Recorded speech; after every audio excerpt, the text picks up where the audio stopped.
Thank you for joining us for this special edition of the Frog for Life podcast.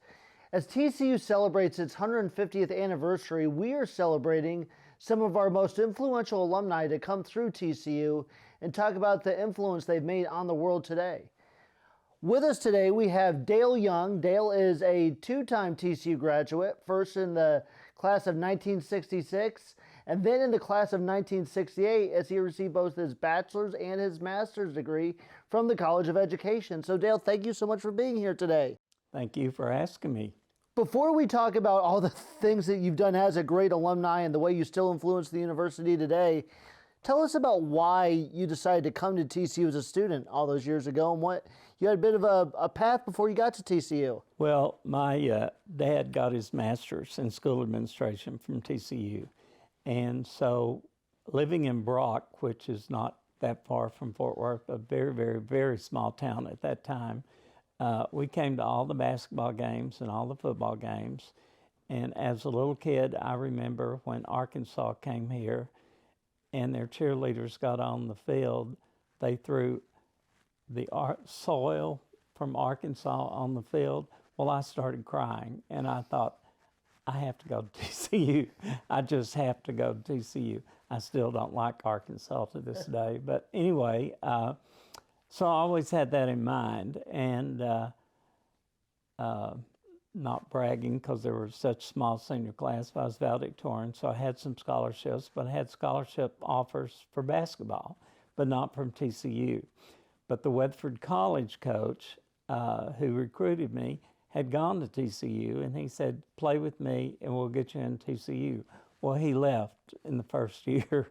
So my 2 years at Weatherford College, I had other offers, but at that time, there were scholarships available for teachers who were people going to be teachers who were taking high school, would teach high school history or English or middle school. So they came over and interviewed me at Weatherford College, and they offered me the scholarship, and I said, that's it, I'm going. And so I came to TCU. I was going to be a walk-on for the basketball team, and when they said, oh, you have to practice on Saturday, and I thought, no, I want to go to the A&M football game. And so I called my dad, and I said, I think my basketball career is over. And he said, that's okay. Do whatever you want to do. So at that point, I decided, well, then in the spring, I'm going to go out for cheerleader. And so that's what I did. But I came over to TCU. Then I was offered departmental assistant, graduate assistant in the College of Ed, so I was able to get my master's plus my superintendent's certificate through TCU before I started teaching 8th graders. Wow. So, but I do remember TCU was small then, so coming from very small Brock to a very small Weatherford College, then coming TCU, which was very large, but to me, it wasn't that large. And got acquainted with so many people, actually through the Baptist Student Union, and we're still very close today with so many of my classmates. I just did everything at TCU that I could. I volunteered for a lot of things, and being a cheerleader, they ask you to do certain things to be, to publicize TCU. So I really enjoyed that. I love my courses in the education department, which really helped me in my career. I was at that point in the mid-late 60s, it's when we began to teachers not just talk, but do things in groups and stuff with students. And I was all for that because my philosophy coming out of the College of Education, I told them when I got my master's, I said, my philosophy is if I'm teaching an 8th grader and I can get them to like school, then they'll finish high school. And that was my philosophy in doing that. So I go to the middle school here in Fort Worth, Wedgwood, coached basketball, won the city championship, retired as a coach because I wasn't going to go, that wasn't part of my agenda. And so I was there for 10 years. And from there, I'd won some national and state awards in teaching. So TCU called and said, actually, I taught so many of the professor's students at Wedgwood when they were in the 8th grade. Mm-hmm. So they called and says, we need you back at TCU. And I said, I don't have my doctorate. And they said, no, but you've got all that other master's work. And said, we're going to put you as director so you don't have to do tenure. But what we want you to do is teach 2 classes on how to teach and to get kids interested in becoming teachers. So I said, sure. So I came in, and my job evolved so many times, but I was director of student teaching and career services for the college of ed and taught 2 classes in the summer. I also helped in recruiting the athletes who would come in for visits. I started back when I came in, there was really no spirit at TCU because we had, from the time I left, we just went down in the football program. And I thought, we've got to do something. So I talked with the powers that be and said, I'd like to start, just called it Spirit Wranglers. And so we had 250 members, and each dorm could have 4, fraternity and sororities could have 2 each, and then we had at large a freshman that had to write a paper of why they would want to do this, and so we got it. And I thought they'd be in rugby shirts and jeans and tennis shoes. Oh no, they wanted to go the Western outfit, so we had white Western shirts with the big horned frog on the back, and we had found purple hats, which you couldn't get, but we found them at LSU, so we had purple Western hats. And we got to travel. The football coach, F.A. Dry, said yes, and he made sure that we had a bus to travel to away games. So we had, for that length of time, it was really good. At a certain point in '83, I took, I guess, a leave of absence. However, they still paid me at TCU because the Teachers Association, I was state president. I was only the second higher ed person to ever be elected to that position, and they paid TCU my salary. So I could stay on while I did that for a year. And I was in Austin when they made the big changes and met with Ross Perot and Governor White, he and his wife. And so those activities were really good. But then I came on back to TCU, and they said, we want to give you another job along with what you have. And that was in the career services part. Said, we've got these kids that are graduating, and a school district may call and say, we want to come and interview the students. So I worked out a plan to have 2 interview days. And we had 2, one for the Metroplex and one for around the state. And we had that first, so if the kids really want to stay in this area, they would at least know what to do because they'd gone through the interviews. Mm-hmm. But once they were told, we want to hire you, they went to other places as well.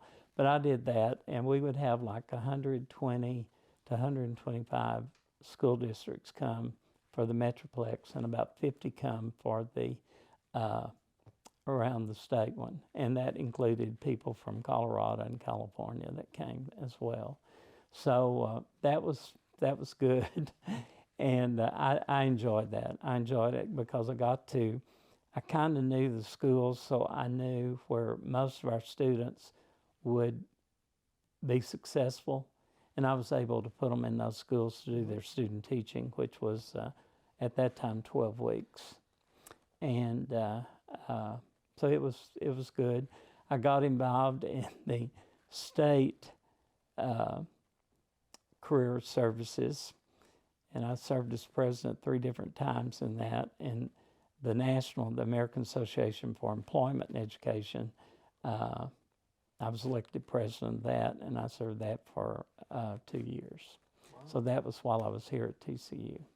So I was very intense on the education part, but I also still was very involved in the sports program. Mm-hmm.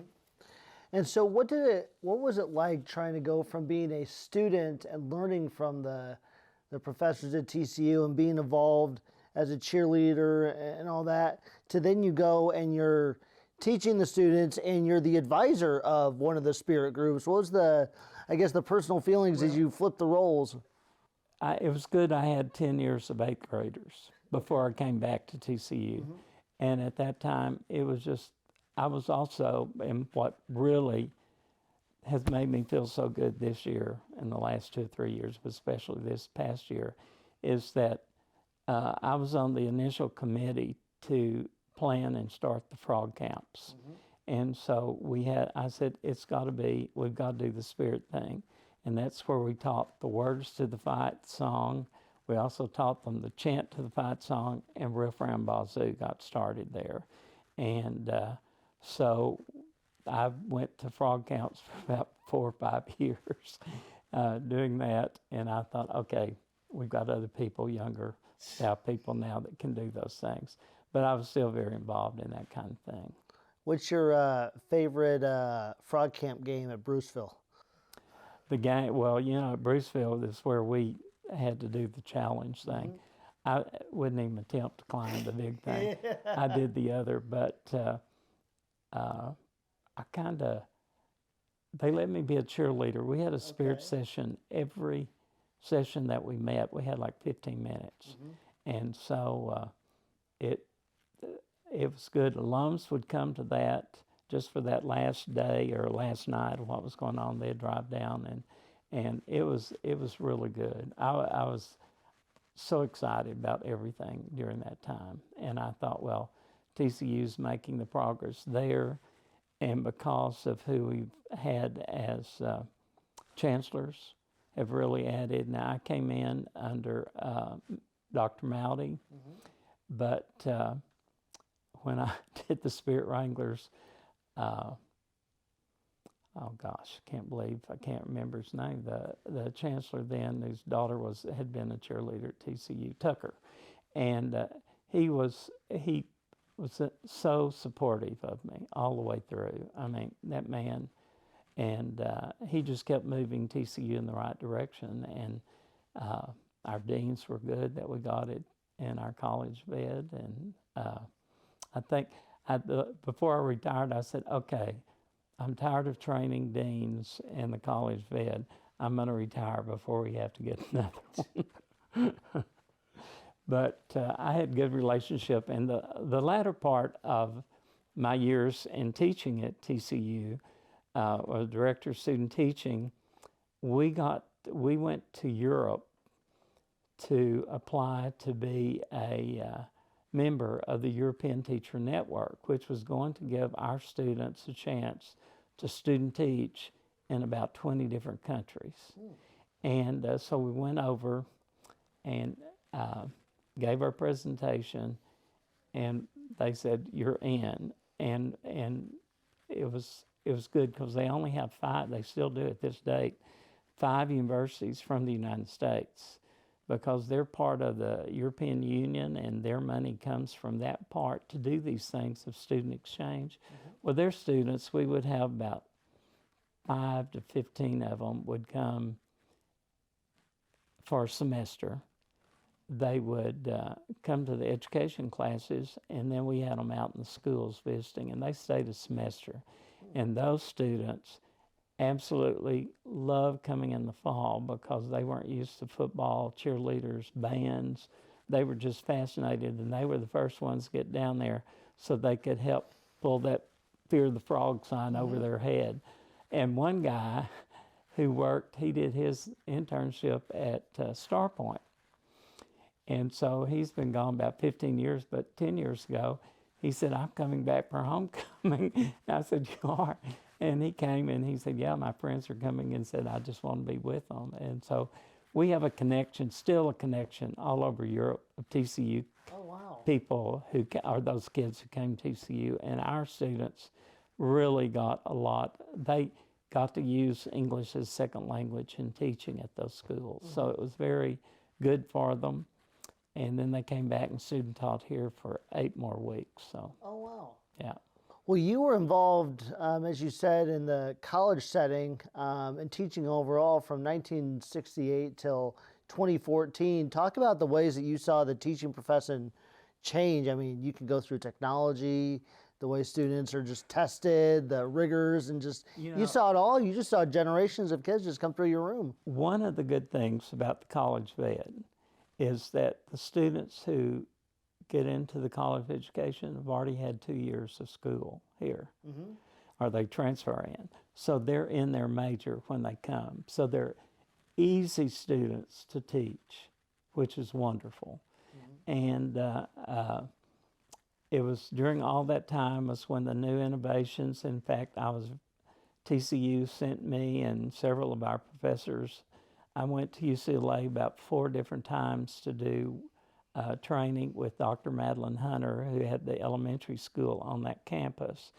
And she actually, her methods of teaching is what eventually the state adopted, even though she said no, they didn't, and they say no, they didn't, but it was, that they had adopted on how to observe teachers, the principals to observe the teachers. So our students were very involved, and when all this started at the state level, one of the principals called me and says, you know, my regular teachers are scared to death of all this, and said, here, your teachers, my first and second year teachers came from TCU. They know all this, so they're helping the other teachers redo how they were teaching, but it became much more innovative and I think much more pupil-centered as much as it possibly could be, as how our students became teachers and worked in that direction. And we had excellent professors at TCU. I mean, really, really outstanding professors who books and everything else that they've written. But we did a lot of workshops around the state. When the state required teachers to have 6 hours additional training a year, I would go out on Saturdays and do a 6-hour workshop all over the state. And it was fun because then I got to hear what the real teachers were saying to take back to tell my students what was going on. When I taught the last few years, and I taught child development in one course called Introduction to Teaching. So like freshmen and sophomores who are majoring in other fields might want to just get a teaching certificate. Well, now the new, which is wonderful, they don't do that anymore. They get to get a second degree in education along with their degree if they'll get that teaching certificate.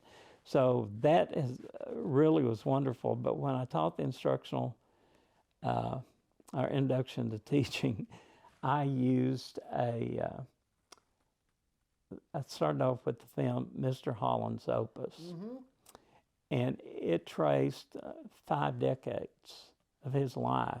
And he didn't want to be a teacher, and how he learned then what you really need to do to be able to teach. And so the people around could hear the sound of the movie, the staff people and stuff, and they'd say, okay, this is the day we have to bring the tissues. It's the crying scene of the deal.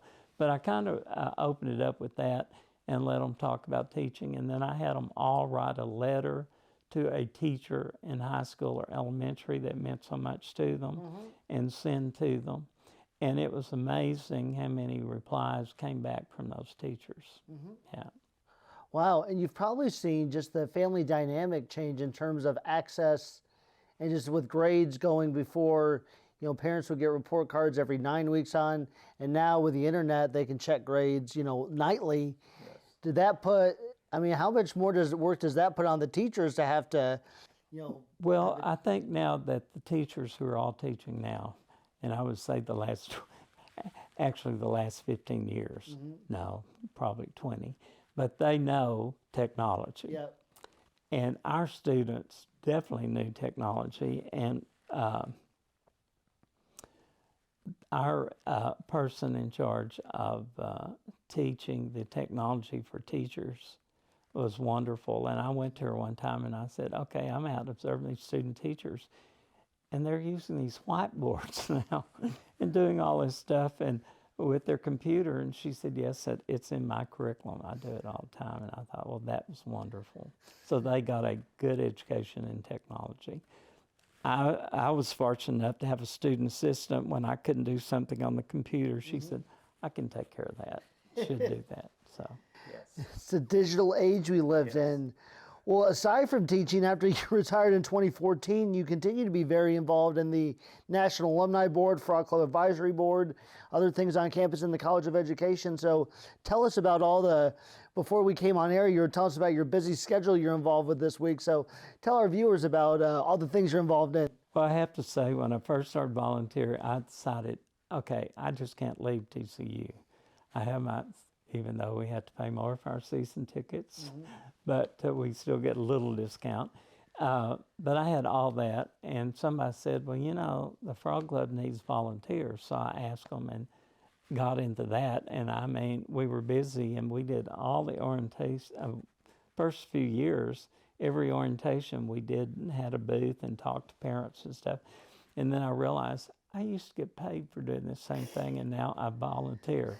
But it was really, really fun getting to meet the parents every year. I loved it. And then we started pushing the student Frog Club membership, and for $25, what a good offer it is for the students. So now that's very easily done. First, somebody said, you're like a used car salesman. You get those parents in line and you go over and chat with every one of them. And I said, well, they're not going to come to the table, just they're afraid to. Yeah. So yes, and the Frog Club's been really good because we have been able to meet all of our minor sports. We have attended the equestrian and things like that. So we get to know all the coaches, and that's been wonderful.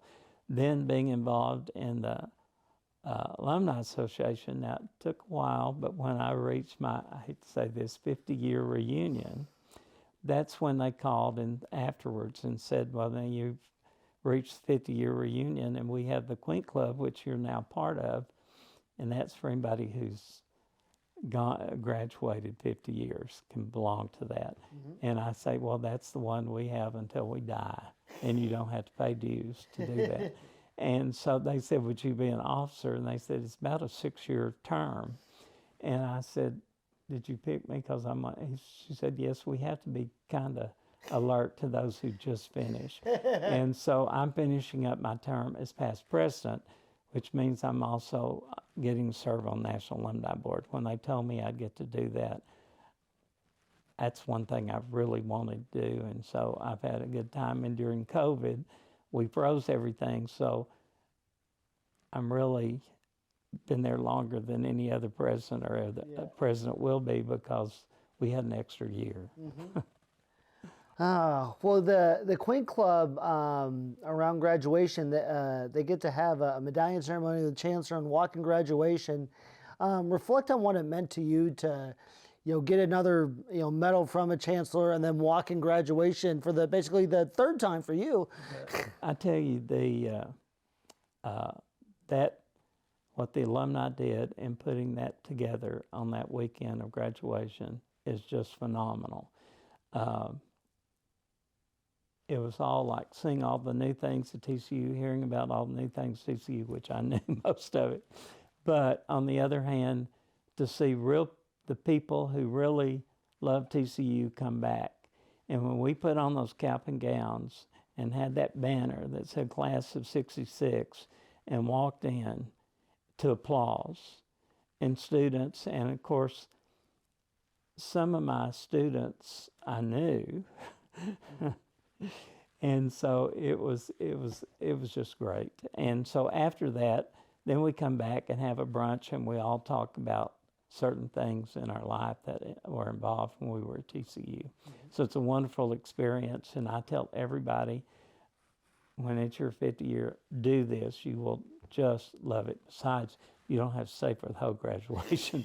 They sit you down, they do introductions, then we get to march out to applause as well. So it's really nice. I wish we could do it to all four, but we can't. That was when we just had the one. And so now the class in front of me were complaining, said, oh, we had to get up at 4 a.m. because they had to do it downtown at the convention center because they were redoing the gym. And so they had to go down. I said, no, not us. We didn't have to get there at 9:30, so we were fine. No, and you talk about the movie Mr. Holland's Opus. You've you kind of had that experience yourself of, you were here as a student and, the 60s, and you're, here basically on a daily basis here in 2023. So how would you say you've seen the university change from when you first came on campus, even maybe back when you were coming with your dad as a kid, to how you've seen it change today? Well, I think that really, in thinking back when I started school here, I was just kind of in awe of everything. When I went to my history classes, there was one class I dropped, but I asked the professor if I could just stay in her class because she was so good that I couldn't take notes. I just wanted to listen to what she was saying. It was Dr. Potter, who taught English history and British history, and I thought, this is wonderful. So I love my classes here at TCU, all of them. And when I came back and I helped advise the students, and about 4 years into it, they didn't have to take a lot of the classes because that was when it changed that they were taking classes at the high school that could be moved into the college. And so it was quite interesting to see that change. And they'd say, well, now, I don't think we have to take this certain class. And we'd say, but we haven't heard from the registrar. And I said, that comes later. And said, it will be there, but let's put you in one of the other classes so that you can go ahead when you get that, it's going to be there. And then you can go ahead and promote it to those other classes you need to go to. So. What would you say of all whether it's a current spot on campus or something that's been renovated, what would you say your favorite spot on campus is? Well, I love this building, and of course I love the Schoenmeyer because it has the history of all the different sports in there. Student Center is wonderful. Complete change. The library, I'm still getting used to, and now they're making renovations again, so we'll see. But from my day to the library was the funniest thing, because when we would go over to the library, if it was in the spring, we took heavy coats because it was so cold. Well, the wintertime, we'd go over there in the heavy coats. But since you got there, it was so hot in the library that you had to take off all the clothes that you had. So it was very interesting. But I would say the whole look of the campus is just wonderful. And I love our new College of Education building that actually I got to be there and had my office there for 2 or 3 years before I retired. So it was moving into something that was so dilapidated. Whether maybe it was a student, it could have been a fellow coworker, maybe someone you've just come across with and you're serving. Has there been a person in the TC community that you'd say has had a profound impact on your life? Several, I would think. Again, there was that history professor who came over and gave me the scholarship for one. And I just can't name them all in our college ed because we were really a small unit, but we all knew each other really well, and we worked together, we fussed together, we argued about things, and then we came out and did the right thing in our classes and what we were doing. Yes, and I have to go back, though. I think Dr. Legrone is the one who hired me. His son was in my class in 8th grade, and he was the one who said, my son comes home and does all these crazy things for homework. He said, I've never seen him do these things before. And one of the other professors chimed in and said, yes. Said, my son almost burned down the kitchen trying to make the papers look really old in a scrapbook he was doing. And so when they said, yes, we'd like for you to come in, when I did, Dr. Crone was so supportive. I mean, really said, this is who I want. Went to the provost at that time to go through that interview and stuff. But yes, and then I look back on the sports people, And of course, Killingsworth was a wonderful coach there, but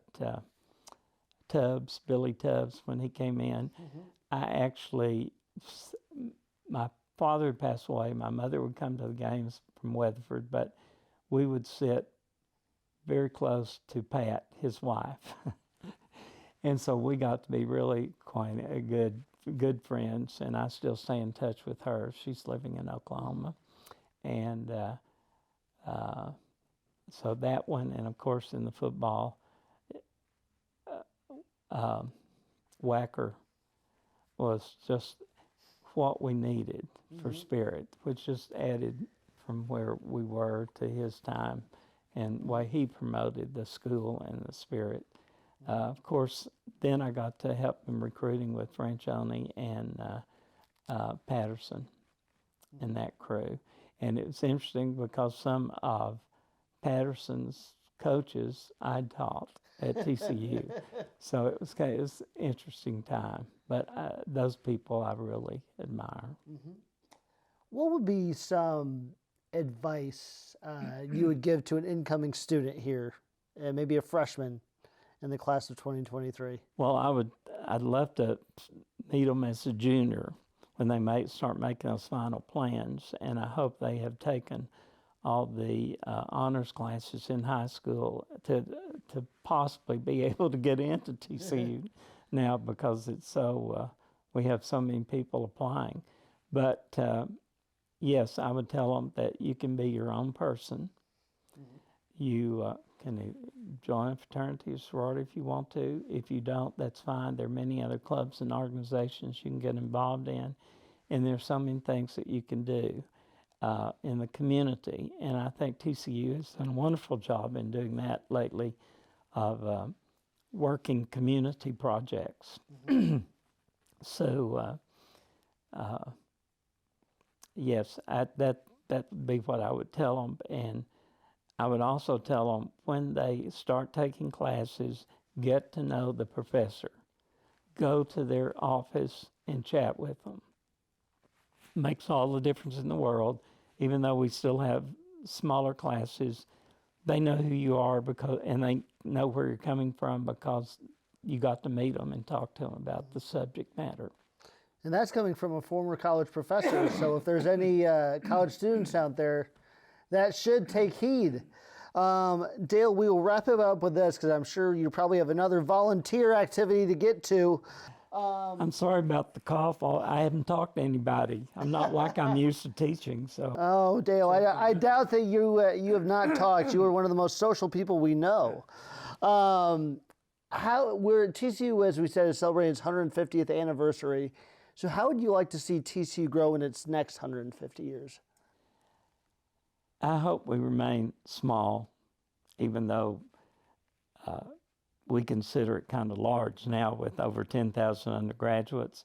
But I hope we limit it to 12,000, because that's what makes TCU unique, and that the students, even though they kind of go with their group, they do meet other people, and it's not like a class of 400 in a lecture hall. I just think that's the thing that TCU has to do. I love what they're doing with all the buildings and the new things that are coming in. I would like eventually to see us have, I hate to say it, women's softball, because that would bring in another group of parents to come and be part of TCU that didn't go here. And I think that's the good part about all of our athletic and music programs, is that the parent involvement now is really strong. Sometimes it's not so good that the parents become helicopter parents, but on the other hand, they support TCU. And you can see it when we go to a bowl game and see this huge crowd and think, where did they come from? Well, it's the parents of all these kids who just graduated or are attending now. So it's wonderful. I mean, and the other thing I really like what we've done, and will continue, I'm sure, is how we've not because just sports, but nationwide, how you go somewhere and people maybe have on TCU cap or, or something that is involved with TCU, and you think, oh my gosh, yes, it's wonderful. Well, thank you, Dale, for all your the stories you've shared today, how you shaped the College of Education, and you continue to give back today. And thank you for all the advice you've given Horned Frogs throughout the years. Thank you. I've enjoyed this a lot. Yes.